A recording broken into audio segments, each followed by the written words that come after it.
slightly. Oh, hello, my name is Vicki Maloy, and I'd like to thank you for coming. My talk today is Writing a New Chapter, Influencing Growth of Content Programs During Major Organizational Changes. I'm here to tell you stories, but also I'm here to ask you some questions. See, this is a slightly interactive talk that we're having right here. I have set up a Top Hat class. I've just put the link in the chat. So if you already have a Top Hat account, I recommend setting up an incognito browser. That way it won't try to enroll you into my course. Just join as a guest, and that way you can give me anonymous feedback on my questions. So I'm going to start talking a little bit more, let you all join, and actually, no, I'm going to say my very first Top Hat question is, what words do you associate with change? So let me start the question here. This is a word type question. So you can put in as many words as you want. And those words can be evolution, excitement, opportunity. If you want to use the phrase part of life, be sure to put hyphens in between your phrase words. Likewise, this is an anonymous question. So if you want to use words such as pain, panic-inducing, uncertainty, just remember to keep hyphens in your phrases so that it all sticks together. So let me flip over to my Top Hat question. How am I doing here? Top Hat has a really nice timer so that I don't have to get anxious and quickly flip the question before people can join. So we'll just let it count down here. And if you're having trouble, I suppose you could put your responses in the chat, but it would look kind of strange. Here we go. Plus, the chat is not anonymous, so this is another benefit to Top Hat. All right, big reveal. Let's see. What words do we associate with change? And I want a beautiful word cloud. Oh, is inevitable. Kudos to someone who figured out the hyphen. Change is hard. I expected when a word is repeated, it gets bigger in a Top Hat word cloud. So I kind of expected hard to be a bigger word. So that's exciting. Thank you. I hope this sets the tone for our talk. Today, I'm going to tell you a story.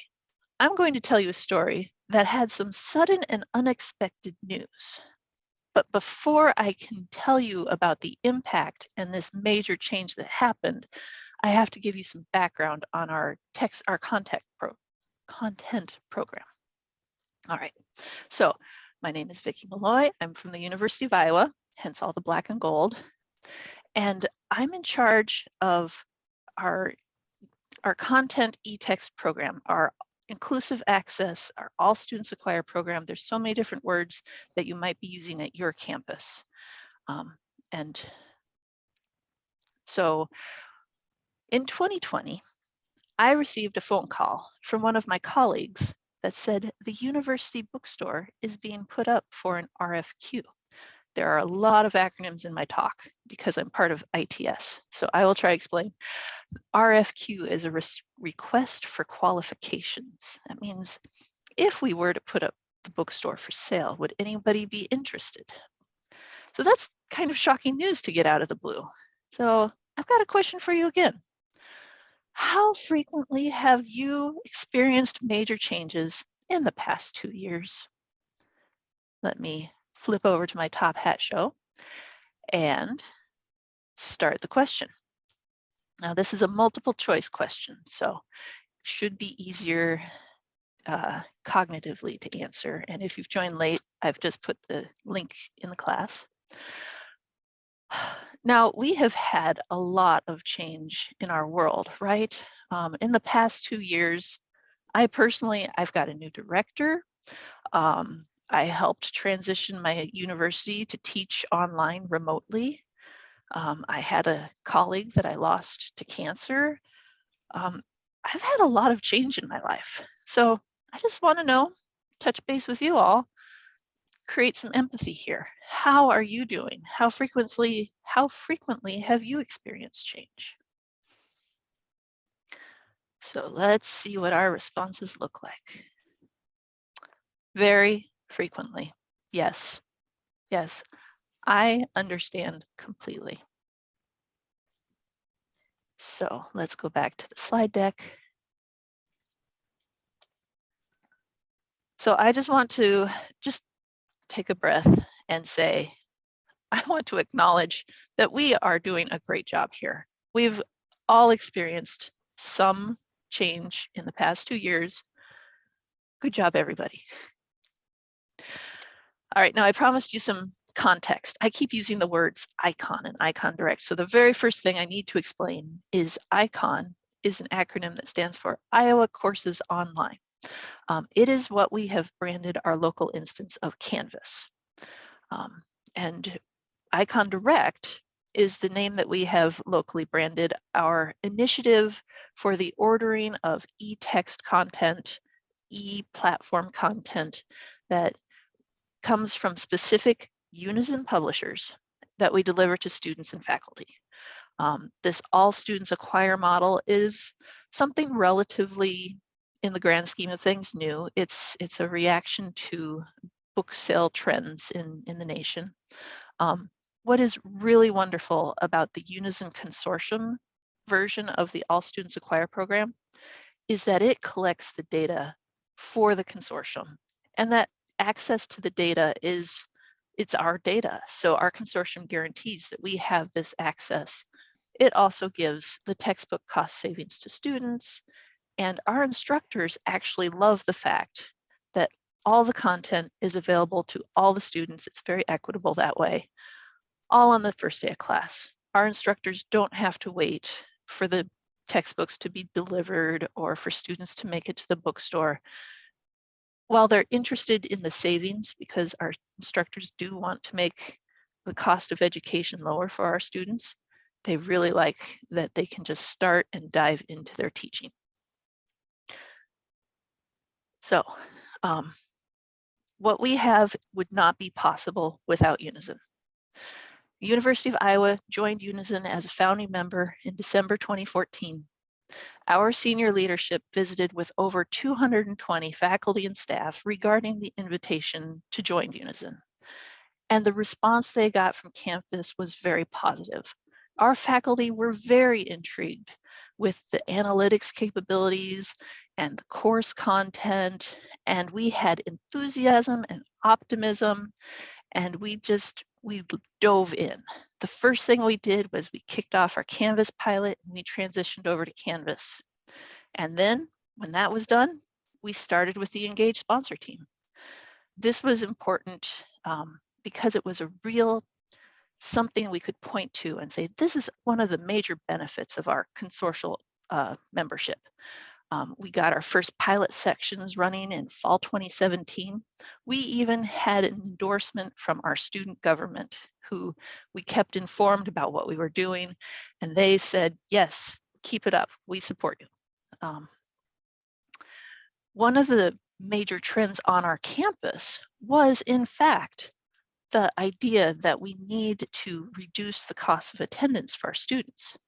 In our university strategic plan, we had even a thread here that one of the critical tasks of our university was to reduce the financial non-tuition burdens through housing, meal plans, and course materials. So this was great timing for us. We became one of 3 affordable content initiatives across campus. Where I'm from, the Office of Teaching, Learning, and Technology, this is where ICON Direct landed. The university libraries had their textbook purchase and affordability program. They also have been very supportive and fostering of OER. And the Hawk Shop, which at the time was a university-owned bookstore, they were investigating textbook rentals, and they had non-Unison consortium inclusive access programs. Now, what this chart doesn't show is the interweaving of our departments here. My group, who hosted and supported Pressbooks, was instrumental in some of our OER resources because the library's authors would come use our software. the library's textbook program was supplied by our bookstore. So it was interwoven here. And the Hawk Shop was so fundamental in our Icon Direct program. They were the ones that helped us understand what textbook ordering windows were. They were the ones that helped us with the refunds that students were requesting. This tree is really a web.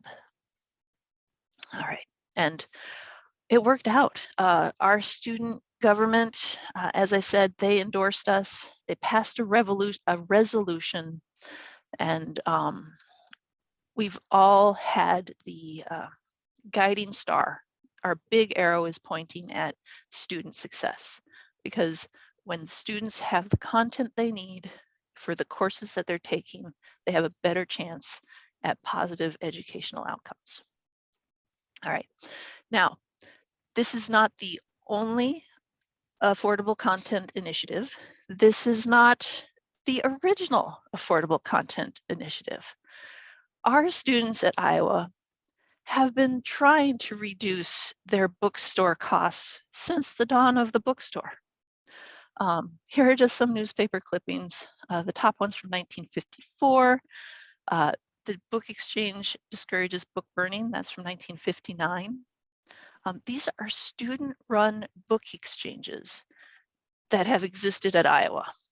And in 1971, this article, it mentions that the university supplied this student-run exchange with book lists and the rental of ID stamping machines. I don't know what that is. Sounds like something pre-digital. But our university-owned bookstore was a huge presence in student lives, and it still is, because they are still part of our current efforts to get students the content they need. As I said, our university bookstore, when we started up the Icon program, were the ones that covered any requests, any refunds that were requested by students. And they really helped us out in the communication. So when the faculty came in with a request for materials from a publisher that was part of the Unison Consortium, they would say, hey, you should probably come over and talk to the Icon Direct folks. Now, why is the university so interested in getting involved in the content provisioning to students? Well, if you read the very good book by our friends at Indiana, they'll tell you that the book market is broken, that students are trying to get better prices for materials that they're not in control of the selection, and the university has to be a participant in this textbook marketplace just to keep things fair, because the students don't have the power in this relationship. You can read this e-text online. It is at the Indiana Pressbooks instance. Pretty good book, I recommend it. So the key insight that I want you to understand here is that the system is imbalanced, and that one of the reasons that we have these content programs is to try to help out our students. All right, so setting up a content program, it takes a lot of work. It takes a lot of work and a lot of partners. Now, in addition to Unison, you need a partner on campus, at least with your programmers. Our programmers are fabulous. They are the ones that made all of the connections between Unison and our local systems happen.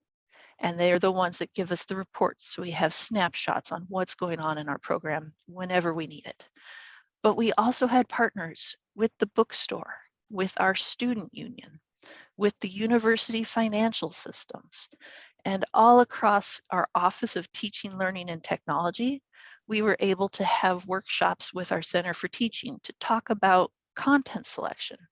We have relationships with our research and analytics group because they studied the use of the e-text by the students. We have partnerships all across campus. One of the most important elements is the people that you are having relationships with. Unison is here to support the university and the faculties as they make these relationships. We, as a consortium, can really band together to make a difference in this ecosystem. And we put a lot of work into it. We grew our program from a small pilot in 2017 through, this chart goes to 2020 because that's when I got my phone call. This growth would not be possible without everybody that I've already mentioned. So then what happened? What happened in 2020? Anything much? I got a phone call that said the bookstore and the people that I've been working there for years with now were told that they were being put out to a private bookstore. This was a major change. So I've got a top hat question again for you. Now this top hat question, let me put the link in the chat one more time. Here's my link to my top hat course. My top hat question is, how comfortable are you with major change? Now, this is a hotspot question. So this means that if you are in the course and you're answering questions here, you can actually touch on the scale. So if you feel like you are between a 4 and a 5, that's where you can put yourself. So let me add a little bit more time here in case you had already stepped out of the room and now you have to come back in.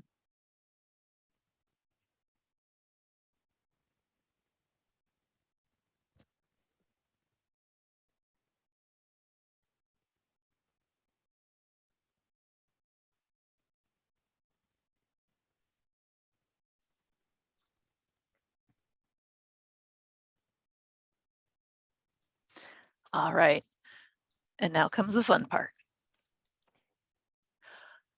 Okay, we have a decently comfortable group of people with change. This is really interesting. So you can look, if we were in class, you could look around the room and look at your neighbor and say, oh, I understand you completely. This is exactly where I'm at.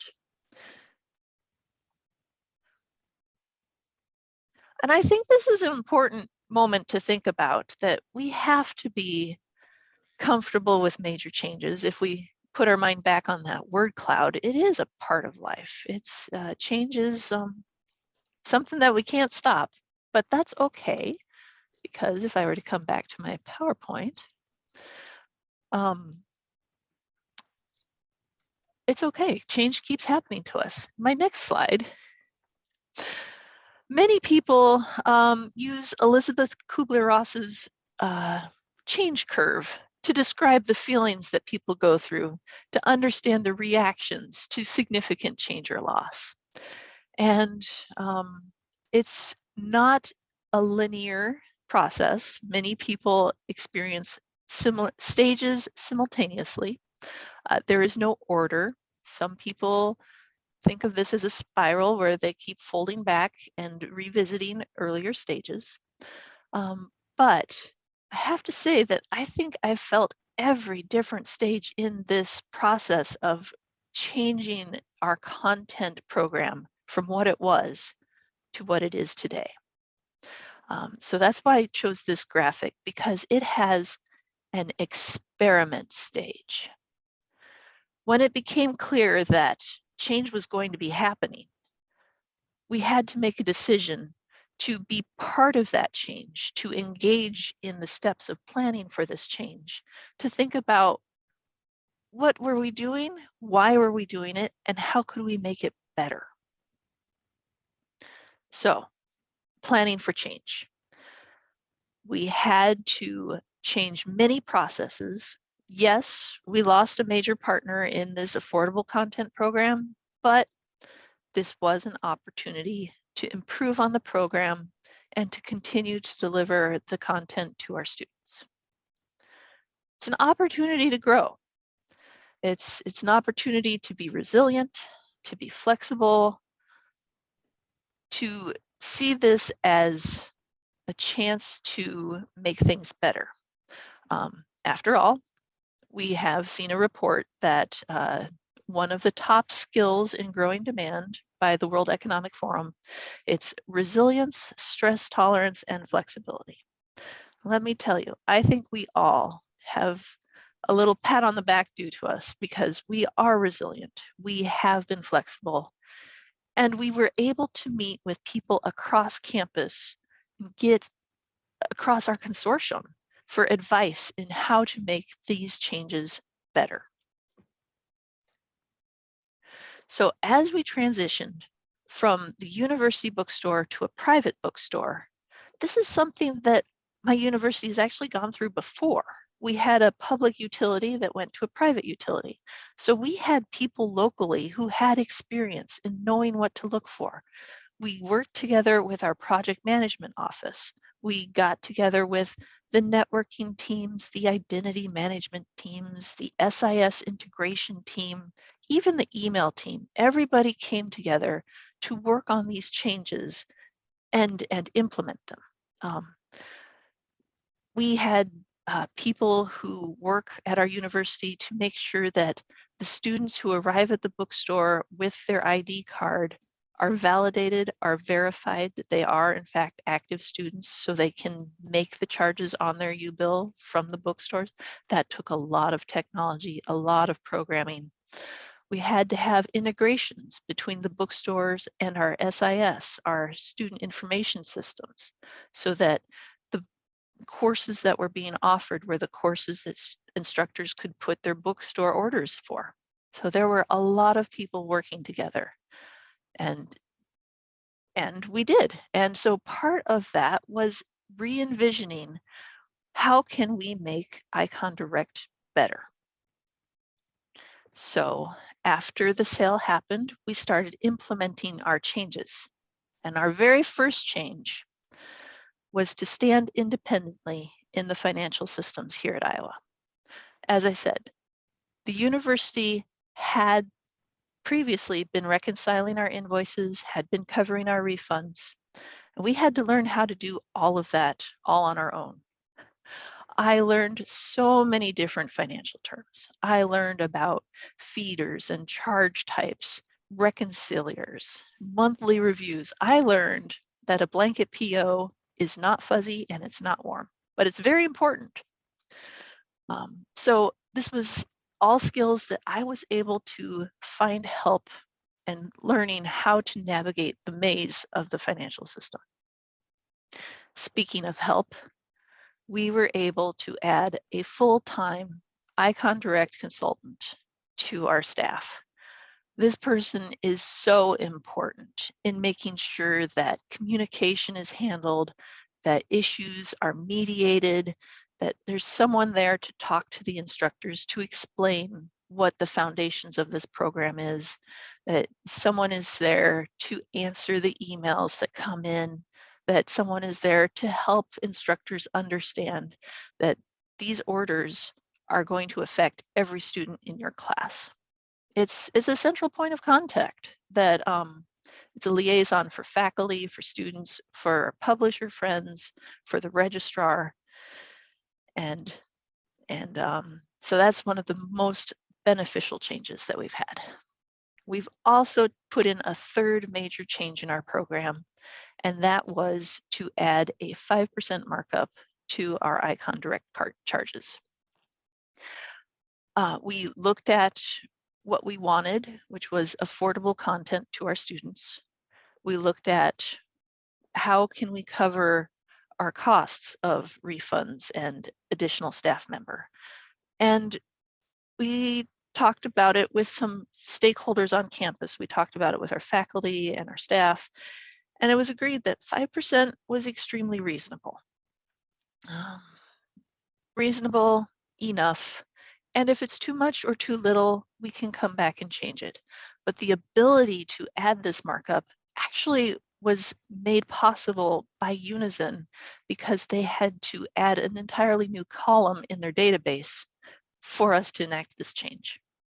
The other reason that we went with a percentage as opposed to a flat fee was that this way it's really easy to tell your faculty that an OER textbook of zero cost is absolutely zero. There's no additional fee to the students for this. So, in summary, we did some major changing, but we've gotten our program even better. We continue to grow. We continue to provide our students with the materials they need on the first day of their class. And, sorry, wrong way. And so, although it felt like I was at the bottom of a massive hole when the phone rang, there's this story in The West Wing when Leo tells Josh about this guy who was walking down the street and fell into the hole. And he would call out for help and, can you help me get out? Can you help me get out? And eventually one of his friends came along and jumped down the hole with him. And our guy in the hole turns around and says, why are you down here? Are you crazy? And the guy says, I've been down here before. I know the way out. I'm here to help you. And so our consortium is willing to jump down this hole with us. We've had all of our institutions with bookstore changes. We know what you might want to keep in mind. See if you can have someone look at the contracts and watch out for the ability to deliver your digital content. Make sure that is not an exclusive privilege. Where can you find the people that are willing to jump down this hole with you? The Unison eText community of practice. In fact, we have a presentation at noon on Thursday that you might want to come to if you are considering setting up a content program at your campus. We also hold meetings monthly on the third Friday of every month. This is a really great group to be part of. I can say that very honestly. So these are the people that you can go to and say, I've got this strange situation. Has anyone had this experience before? And they will tell you honestly. So let me wrap up with one more top hack question. And that is, do you have the relationships necessary to support a digital content program at your institution? Let me come over to my top hack class and open up the next question. Now, these don't have to be internal relationships because, as I previously have said, you could join Unison. But it helps. It helps if you know somebody in your student information system. It helps if you know somebody in the registrar. If you don't know these people, maybe it's time to make a phone call this afternoon, because these are the people, like our friends at the project management office, who've possibly done these changes before and can help you out. So I'm just gonna stop here a moment.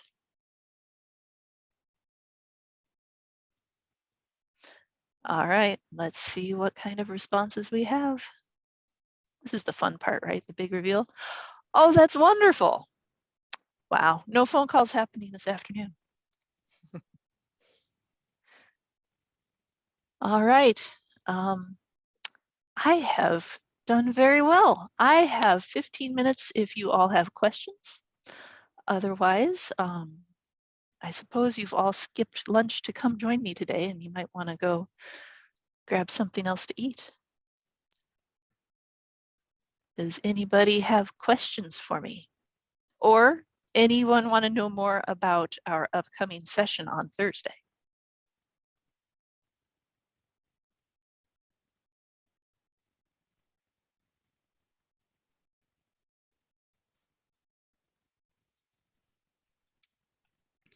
I think it would be great to hear a little bit about the session on Thursday. On Thursday, we have members from all 6 major Unison consortial partners that have content programs delivering a panel presentation. It's called You Want to Know, So Ask. Every one of us has instituted the content program in slightly different fashions. We're all unique institutions. Some of us have multiple campuses. I'm looking at you, Indiana, but some of us have only one, like me.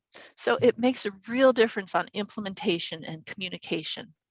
So if you need to know anything, we'll all be there. We'll all pass around a virtual mic.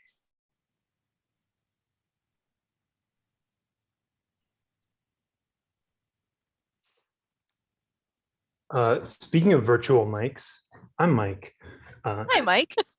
I was wondering if you could talk a little bit more about the relationship with the bookstore post acquisition. Like you kind of talked about the change in the abstract, but like what is some of the, I don't know, I don't want to say fallout but consequences, but how does that relationship look now? Like since you're not working with your own internal colleagues anymore. Yeah, it's interesting. Our bookstore is getting its footing in the university. They are finding which people to talk to get their links put out on our registrar website. They're finding out how to get their LTI ordering tool plugged into our Canvas instance, because that had to go through tech review. They're learning how to speak with an Iowan accent, if I may say, because our faculty really put off ordering books until the very last moment. We have our e-text coordinator has weekly meetings, I believe, with their e-text coordinator to try and shake out when somebody places an order, did they want this order to be at Icon Direct and they just put it in the bookstore by accident? That's been happening. Despite our best efforts on branding, Icon Direct is in Icon. We've got some confusion going on, so we're working on that. Yeah, so the relationship is rocky. They've also undergone some significant staff turnover. So we're still trying to figure out who are the right people to talk to, but we are hoping that we get a better, closer relationship than where we're at right now.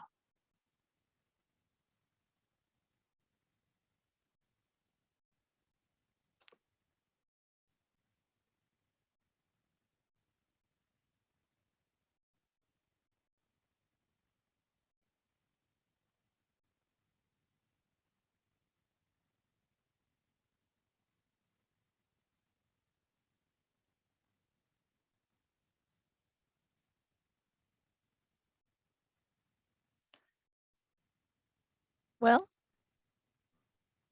Any other questions for Vicky?